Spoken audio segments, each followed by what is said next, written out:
Flight is a subject that has inspired generations for millennia, I guess. But what if you could tackle that challenge in an entirely different way, and particularly human flight? What if you tackled that challenge by leaning very heavily on the capabilities that we kind of all come out of the box with? So I'm talking about balance, control, strength. Because after all, the human being is a pretty amazing machine, and to really reinforce that point, I'll show you a little clip here, but also I think an even better example than my old training partner doing that, I would say, is actually a cross-country run. So running across a field, I mean, that's an amazing feat of balance and control. Your feet are only momentarily touching the ground with each stride. That's phenomenal. If you were to build a robot to do that, then, the Boston Dynamics people can explain to you how hard that is. So what about approaching this challenge of human flight, leaning very heavily on that already pretty amazing machine? And that's the story I'm going to share with you. So there's one thing that's missing, and that's horsepower. So we don't really come out of the box, despite with balance and a decent amount of strength, we don't have enough power versus our weight. So we had a little play around with one of these. So this was around March 2016, I would say. And the ethos that we applied here, and this is all alongside day jobs and doing other busy things, was spending more time getting out there and testing and learning from failure, getting your hands dirty, and as long as it was safe, learning from doing. And so that was the Mark I arm mount to put a microgas turbine on your arm. Then that worked so well that we decided to go and actually test it in the field. This is in a lane with a mop bucket with the fuel tank inside it. That was so compelling, that generated so much power. You can see towards the end of this, I was really having to brace myself to try and hold it, that we thought, well, there's an obvious place to go after knocking up that very simple, basic prototype. Let's try two. So this was now a bigger field. Fuel tank now in a backpack, and an engine on each arm. So this is now generating around 350 horsepower, 300 horsepower, and pushing with about 44 kilos of thrust. So I'm essentially weighing 44 kilos less than I did, but obviously I'm carrying equipment. And you can see when I try and hold them horizontally and somewhat fail, you can see there's quite a lot of power there. So again, following this trend you might be noticing now, we tried 4. Now it's getting really serious. For a moment, I mean, the maths doesn't quite add up, but I mean, that's 88 kilos of lift. When you put the fuel and the other equipment on, then that's not quite enough to get me off the ground. Me without carrying the equipment, that would be. But you can see that was compelling. And this was only probably, and I don't have a precise date stamp on that clip, that was probably only 2 months, 3 months after that first standing in a lane with an engine. So you can see, wherever possible, quickly prototype and repurpose existing equipment and go test and learn vastly quicker than going and custom building at great expense something that as soon as it arrives out the box, you think, oh, that wasn't going to work. So you can see this was a little bit of a failure. You've got a little collection of failures coming here. We got the engines now on the legs. This was a model that didn't really work very well. This was the idea of trying to safely suspend myself from this harness. It didn't work at all because you've effectively generated another vector, another component of lift that is variable because you're swaying around underneath this thing. It's hard enough to work out what to do with all these limbs pushing. So that didn't work. This didn't work either. This was an example of pinching a fuel line. That was going quite well until this happened. That was annoying. And this was a blind alley. When I said about quickly repurposing and experimenting and not being afraid to try stuff, that's now an awful lot of horsepower. And this is all on the arm. So each arm there is pushing with about 60 kilos of lift. If I put them on full power, and you can see I was chickening out of putting the outer ones on full power because you can see the exhaust cones weren't glowing as red, that would have lifted me up a long way. I've also got the batteries on my shoulders there because we were having a bit of an issue with the lipos getting a little warm, sort of below knee height. So we stuck them up there temporarily. Anyway, we made lots of progress, and this is a little collection of very short little clips where you can see we were kind of getting there tantalizingly close. There's no rule book for this. Look at that. That's just, we were so close. And then this strange human behavior of when you feel like you're going to fall over, your legs start doing this, which is no good when you've got an engine attached to each one.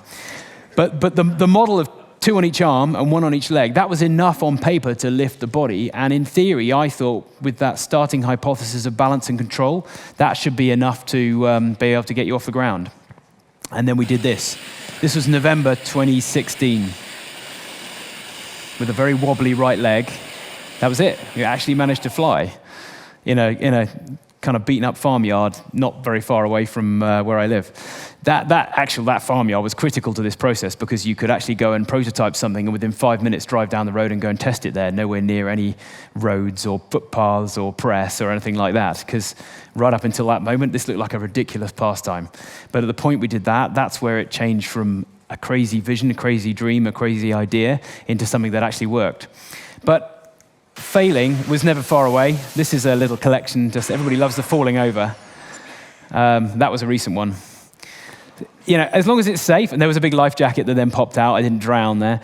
As long as the failures were safe and controlled, that's how we made the progress. We learned vastly more about these failures than we ever did when it actually worked. Now, this is a little collection of clips from the Guinness World Record we did. The Guinness folks hounded us for a while about doing a flight, so they set it all up. And this is, I guess, a nice little showcase of the capability we've got now. So this was back in November, and we've actually enhanced the system quite a long way since this. But as I think you'll agree, I think we've validated the hypothesis that the brain and body is a pretty awesome machine at being able to balance and control. And I don't ski, I don't snowboard, I don't roller skate, I've got no clever balancing ability. I mean, I can stand on one leg, but that's it. But look at that balance and control. That's all down to what you can do with your arms in terms of adjusting the vectors. So that, as I say, that's just, I think, a culmination of really only about 18 months, 12 to 18 months of sort of relentless development, and that was the back end of last year. So where have we gone since then? It's actually been a pretty amazing journey. We launched this whole business after we patented all the technology as well. We launched it around the end of March last year. We've now done 38 events in 13 countries. We had a funding round that was somewhat accidental by doing a demonstration in San Francisco. And the Draper family wrote a check after the demo on a banknote, and that was my funding round. My background, by the way, I was an oil trader for 16 years in a big corporate, big oil company, and I also set up a startup some years ago, and I'm absolutely familiar with most startups having a much harder job, a much harder pathway to funding. This doesn't seem to follow any of those rules. So, and this photo here is a demonstration of one of the things that have come since. We've had lots of people around the world seemingly quite inspired by what we've done and asking if they too can learn how to fly. And I have to say, to begin with, we were so busy, we just said, look, wait until we've developed the next version of this. But a small select few, actually, we conceded to, and that was the first example of a custom-built race suit or flight suit that we built for a particular individual. And I've got a little clip here of, that was me flying in after spending 3 days with him, our anonymous Japanese, very wealthy individual who actually learned to fly that. Still in the same farmyard. We're now operating in a much nicer kind of custom-built hangar, I have to say. But I quite like that photo because there's actually 2 people wearing all this crazy kit, and it all flies. The suit I was wearing there is around 1,050 horsepower with not very much fuel, as you can see. And the one he was wearing is the sort of scaled-down version of 800 horsepower. It's, as I say, really just the beginning of this journey. So the big frontier for this year, apart from carrying on enjoying going around the world, flying in interesting locations, and also training and helping other people to experience this very unique form of flight, the big new frontier is actually the transition to aerofoil flight.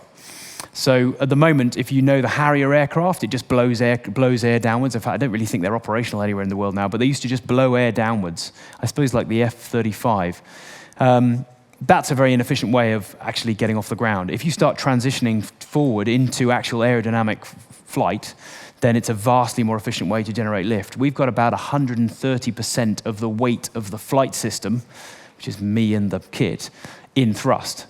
So as you saw when we were flying over that lake, it didn't take much just to lean a tiny bit and you get up to an amazing speed.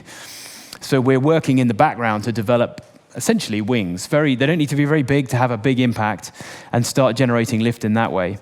And we're also entertaining all sorts of really exotic and quite exciting technologies. So I think the next slide, if I remember rightly in my slides, oh, you've killed us, there we go. That's another set of these arm mounts. So in other words, you put your arm down that tube and then those are the engine housings. That's 3D printed in titanium. The ones that I flew across the lake were aluminium. We're kind of pushing into all sorts of different realms that are really quite new in terms of materials, and it's just brilliant to collaborate with companies that most of the time, actually, and that's included, those 3D mounts are included, really want to just collaborate with us because we're having great fun doing something that was thought impossible. The other big technology frontier, in addition to the wings and the 3D printing, is heads-up display technology, so AR, basically. This is a really good use case for AR. When you're flying along, you can't exactly look down at any dials. So having a holographic projection in front of you of your fuel and engine data is just fantastic. We've even got now comms, so communications with the ground. We've had several of us flying now at the same time and being able to actually call, as in speak to each other. And slightly weirdly, we're actually using voice conferencing. So you dial into a conference number and then all speak through this shared headset system. So it's, as I say, really only the beginning of this journey. We've got some pretty awesome plans coming up this year. This is a kind of fun little artist render of some of the ideas. We've actually got an early stage deal signed with a Hollywood-based outfit that want to, and you have to have a bit of a leap of imagination for this, actually have crews, I suppose an air race and display team actually flying around pylons, flying around a circuit. And if you imagine you're in pairs, one pilot goes off, flies around this circuit, like the Red Bull air races, probably over water, because then if you crash, it's not quite so catastrophic. And you do, 3-minute laps, and we can fly, just to be clear, even hovering now for about 8 to 10 minutes, which is, pretty impressive. But let's say 3-minute laps, come back in, tag your next partner, and they go off round. And if we had a whole air race and display team doing that, 1,000 horsepower jet suits, which literally hit you in the chest when they're running, I think that'd be quite exciting. So this is all the stuff that's coming next year, and all of it, really, from that starting point, which was, I suppose, a willingness to have a pretty, frankly at the time, ridiculous vision, something that was considered by most aeronautical engineers, and my whole family background was aeronautical engineering, not that I followed it up until now, it was considered to be pretty impossible. And it just shows that if you've got an appetite to go and entertain, I suppose, relentless failure, which is where you make most of the learnings, and as long as that failure is safe, it just shows where you can get to. And as I say, I think if you keep following where we're going in the next 12 months, I think you might be quite surprised with what we managed to deliver. Now, I rattled through this fairly quickly because I usually at these kind of events, if we've got the technology to do it, open this out to people if they want to ask any questions. And I know we started a bit late as well. So either catch me at the end of this, or otherwise, if there's any questions, then I'm very happy to field any in the audience. So anyway, thank you.